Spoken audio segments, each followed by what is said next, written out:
marts 2016 var jeg på en forretningsrejse til Bordeaux i Frankrig.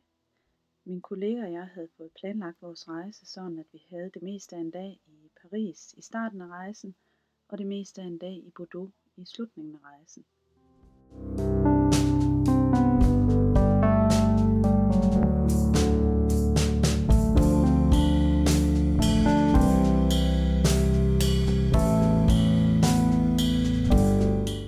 Da vi ankom til Paris, kunne vi derfor skifte terminal og tage toget ind til midtbyen, uden at skulle slæbe vores kufferter med, da de var tjekket ind hele vejen.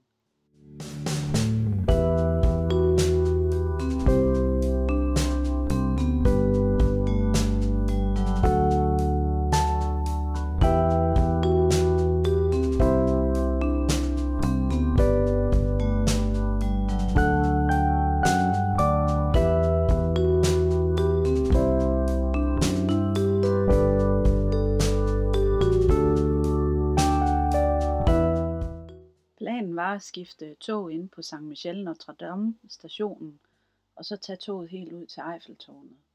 Men da vi stod og ventede på toget, kunne vi se, at der var flere og flere mennesker, der stod på perronen, og alle togafgangene oppe på skiltet stod med en rød tekst. Vores fransk er ikke særlig godt, men vi kunne da se, at togene var forsinket, så vi valgte simpelthen at gå ud fra stationen og påbegynde vores gåtur der.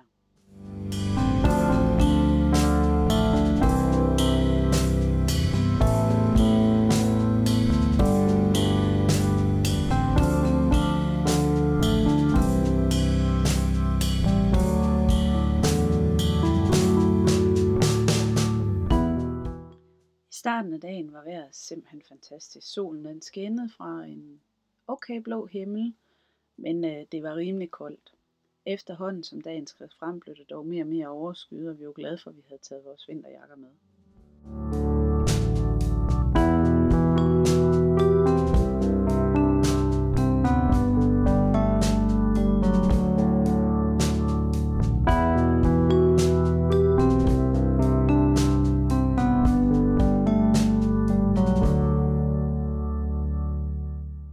Første del af vores gåtur gik fra Notre Dame kirken langs Seinen ned til Eiffeltårnet. Derfra krydsede vi hen over broen over Seinen til den store plads, der ligger overfor, hvor man kan kigge over Eiffeltårnet.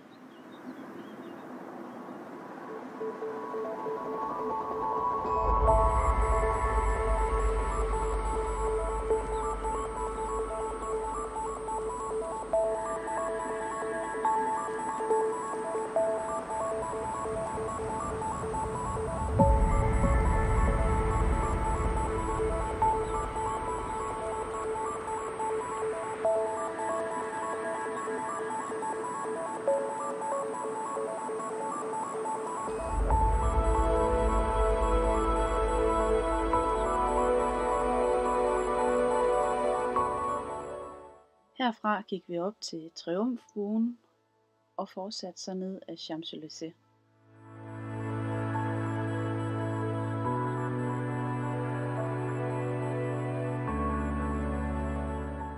Efter at have været inde i nogle få butikker, fandt vi en lille café, hvor vi kunne sidde udenfor og nyde en frokost. Det var en temmelig kold oplevelse, men vi nød at kunne sidde og iagttage de mange mennesker, der gik forbi os.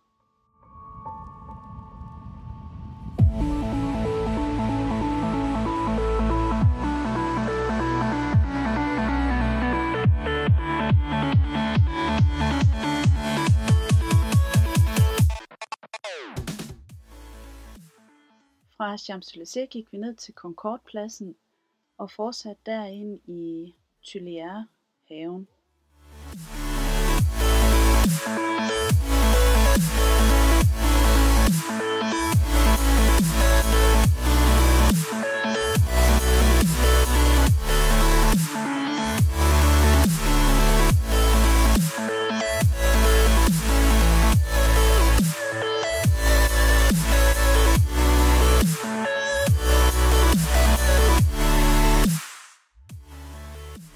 Fra parken gik vi ned mod Louvre, hvor vi gik lidt rundt på pladsen foran museet.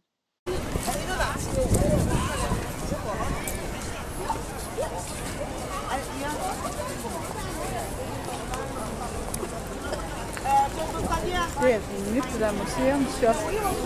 Det er det sådan lidt sundt, synes jeg. Og banke det op for en bygning. Det er det. Jeg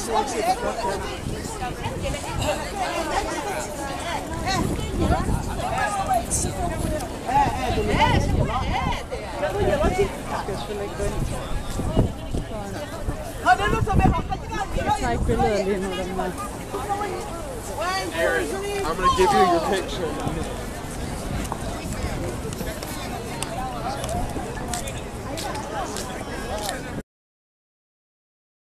Efter at have gået rundt foran Louvre, fortsatte vi over mod en lille park tæt ved, hvor der er en kunstinstallation med søjler i forskellige højder.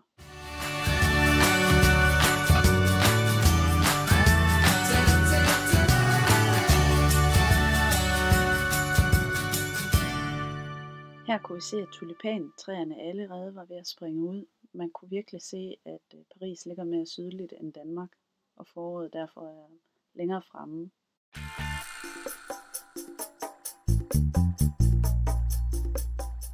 Vi fortsatte så ned mod togstationen ved Hallerne, hvor vi gik lidt rundt og kiggede på butikkerne oven jorden, inden at vi gik ned i undergrunden for at tage toget ud mod lufthavnen igen.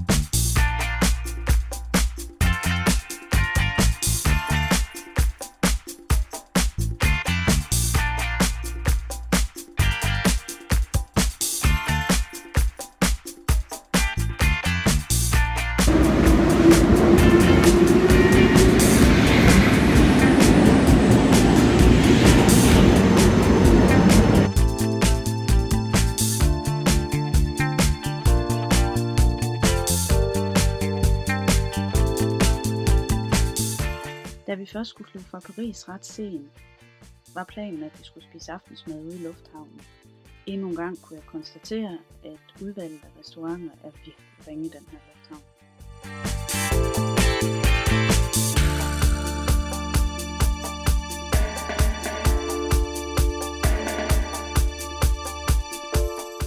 Lidt før midnat ankom vi til Bordeaux Lufthavn, hvor vi med taxa blev kørt ind til midtbyen. Her skulle vi på et hotel, der hed De La Presse.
der var resterne af chokoladen fra i går aftes. Efter at have tjekket ud fra hotellet i Bordeaux, gik vi ned til vandet.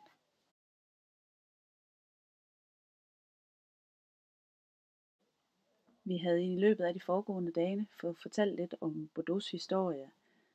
En af dem var, at bygningerne tidligere har været helt sorte, men er blevet renset hen over de sidste år. Grunden til, at bygningerne var sorte, var noget med, at vandet havde været meget forurenet, og svovldampe havde gjort dem sorte.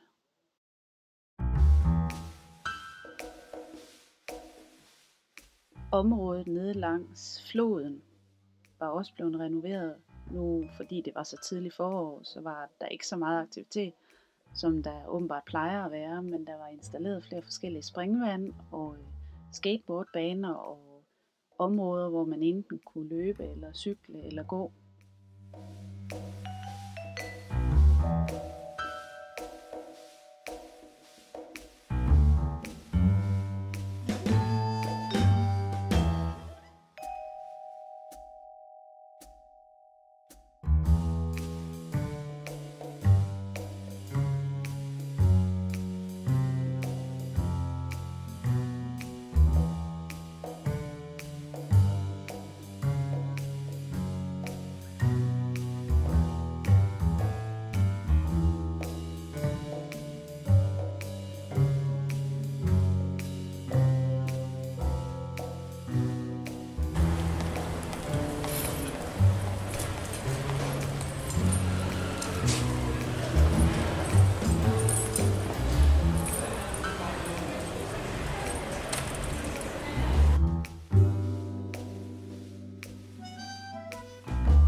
Der var fri entré til katedralen, så vi tog os en lille og stille rundtur inde i bygningen.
Da vi kom ud for enden af gågaden igen, kunne vi se, at der var gang i en demonstration. Vi passede rigtig meget på lige at komme ind midt i flokken, da vi ikke vidste, hvad det var, der blev demonstreret imod, og heller ikke, om det var en rolig og fredelig demonstration, eller om der var meget politiopbud.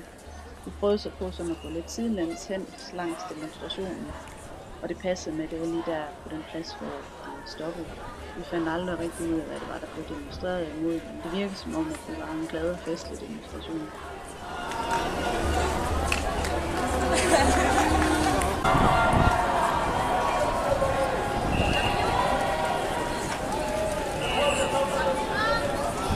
Det er forskellige ting, der står på fladen her. Men det sætter sig.